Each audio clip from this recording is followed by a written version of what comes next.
What's going on, everyone? MW3 has been out for a few days now. I've played enough of the game where I was able to get to level 55, and I feel like I'm at a good point now where I can give a solid review regarding the game.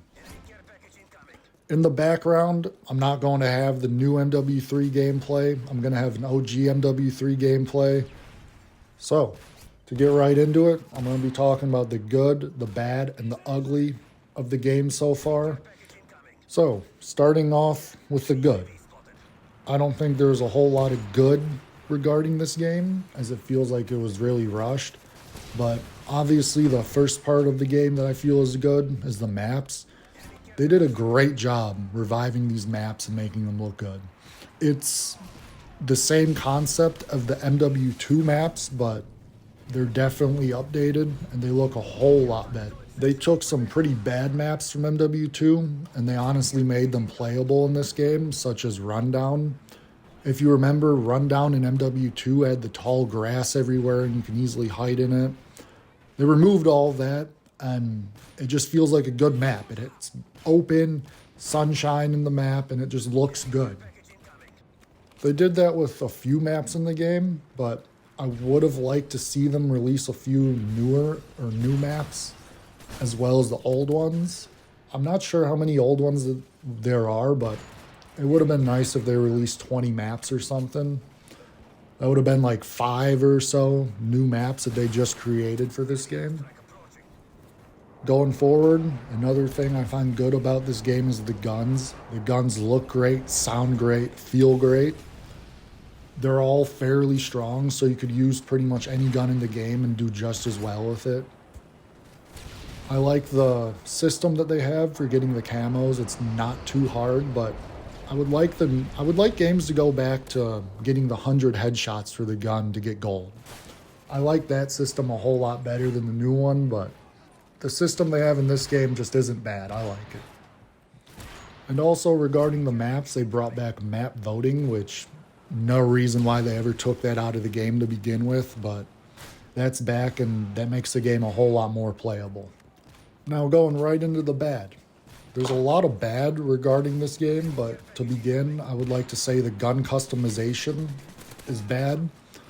I don't know why they don't just make it the menu system from, say, OG MW2, but I do not like this new system that they have. There's just too many options, too many stocks, too many attachments for every gun, too many sights. Like, what happened to just have an extended mag, suppressor, quick draw, stock, red dot, reflex, ACOG sight, dual mag? I mean, grip. There's too many options to choose from. I feel this isn't Call of Duty, and that's just too confusing for the average player. I've been playing Call of Duty for like 15 years. If something is too confusing for me, it's definitely too confusing for the average player.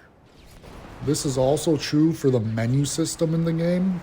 Whoever designed the menu system in these new Call of Duties, I believe should be fired instantly. It is confusing, it is slow, and it's a complete mess.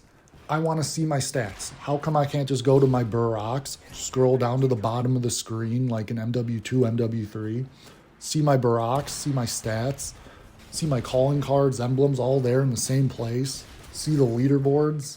I mean, it's just a bunch of systems in Call of Duty that should have never been replaced. They should have kept it the same year after year. If they wanted to change it for one game, but I think there's enough feedback from the community to understand we don't like it. Like, again, this is something that confuses me, a veteran of Call of Duty who's been playing for almost 15 years. Imagine how somebody who just hops into the game for the first time and they see this crap, what they're going to think about it. The next thing that I think's bad is the whole unlock system, where you need to complete the daily challenges and get wins to unlock certain guns, kill streaks, perks, whatever. This is horrible. I mean, I think they just put this into the game to slow you down your progression of the game. But you know how hard it is to win games when you're playing solo and you get matched up against a squad of 3 or 4 who are playing the objective? It is nearly impossible to win those games when you are playing solo. I could have been able to put that in the ugly section of this game, but I'm going to leave that for one or two certain topics. But yeah, again, this is just something that should have never been changed. If Call of Duty just kept it the same year after year, nobody would have ever had a problem with it. I mean, what happened to ranking up to level 55 and unlocking certain guns, perks, and kill streaks just throughout the way, throughout your leveling up to level 55? There's nothing wrong with that. No reason it should have ever been changed. And again, this is just something that Call of Duty decides to change, and it's for the worse. They have not changed anything for the better, I feel like, in the last 4 or 5 years. Now, we're going to get into the ugly, which is going to be my favorite part of the video. To begin, skill-based matchmaking. I don't know if it's just me or if other people feel this way, but it feels like it's ramped up very high right now.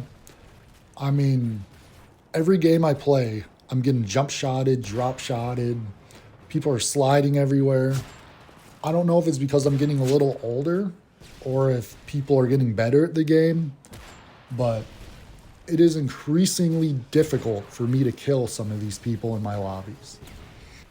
I know people are going to say, "Oh, just get better," but I've been playing Black Ops 1 recently.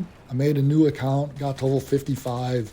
I'll have a video on that soon, so watch out for that. But I had a 2.7 KD from level 1 to level 55, a 2.7 kill-death ratio.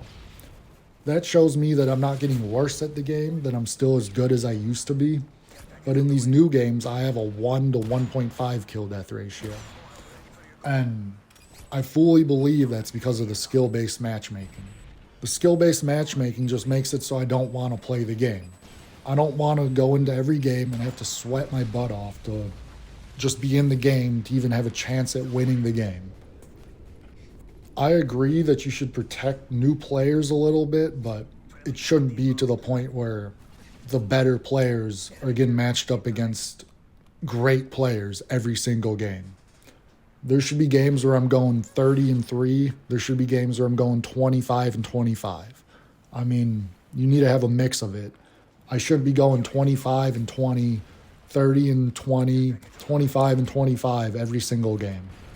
To me, that just shows that the skill-based matchmaking is being consistent with matching me up against players of equal or higher skill level. Next up in the ugly section, they took away my prestiging. This has been something that they've been doing in the most recent Call of Duty games, which is why I haven't been playing them for too long. I mean, when I was younger, I used to get the game at midnight, hop on, and I'd try to beat all my friends to 10th prestige. I'd be on the leaderboards trying to go for 10th prestige. I'd be trying to face my friends, see who could get there the quickest. And that was kind of the whole fun for the first 1 or 2 months of the game for me. And ever since they took this feature away, I've been playing the game for maybe 3 or 4 days after launch, getting to the highest level, and then just not touching it again throughout the year. I understand that you can prestige in the seasons, but that's just not the same. It doesn't feel the same. It's not as rewarding. The old school prestige system is the greatest function in any video game that has ever existed, in my opinion. Like the feeling of getting 10th prestige in MW2, 15th prestige in BO1. It was rewarding. It had something to show off to the other players. It showed that you meant business in the game. And I feel like the new system they have just doesn't bring the fun aspect to the game as the prestige system did. To be quite honest, if they had the 10 prestige, 55 level system from the get-go with leaderboards working, I would have no problem with a skill-based matchmaking, as I would have something I could grind for. But the system they have now with the skill-based matchmaking, it's almost no fun to even play the game after you get to level 55. I understand that this is how Call of Duty is going to be going forward, but I'm going to keep expressing my opinion about the game until something changes, because I haven't been able to sit here and tell people to go buy the game for the past 4 or 5 years because I felt the game was that bad. This is another game that I feel I can't recommend for people to go buy. I will give this game a 3 out of 10 just because the guns and the maps feel good and look good. The perk system's nice and the kill streaks aren't bad. So yeah, I'd give this game a 3 out of 10. But I truly do not believe this game is worth $70. If I didn't have $70 just sitting around, I would have not bought the game. I mean, that $70 could be spent for so much other stuff.